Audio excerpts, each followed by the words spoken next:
I was very struck around a year after the logs came out that I'd been invited to Kazakhstan to give a talk as part of a forum of investigative journalism. And Daniel Finkelstein, who is now a member of the House of Lords, who was an FT columnist, was there on the panel. And Finkelstein, who's a very influential journalist in the UK, said openly, and there was nothing new in the Iraq logs. We didn't find anything of any substance or newness.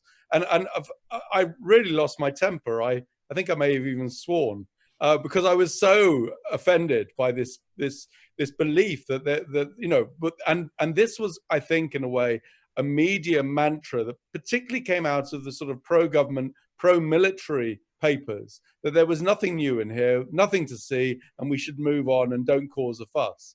That was the number one. And I think it was probably a coordinated attempt to try and spike the story.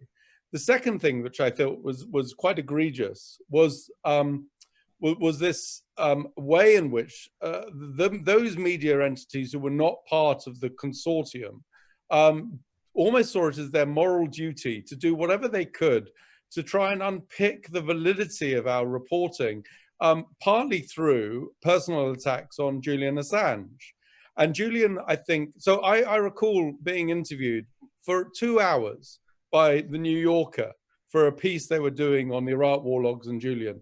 And I basically said everything that we're probably going to be saying in this podcast of great detail around the nature of what we found within there. I went through every single element of the big revelations.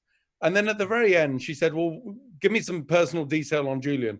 And I said, well, he was always wearing this leather jacket. I mean, that's all I said. It was a pithy sentence thrown away at the end of 2 hours. And I think I was a bit tired. Anyway, that's the only thing that they included in the interview.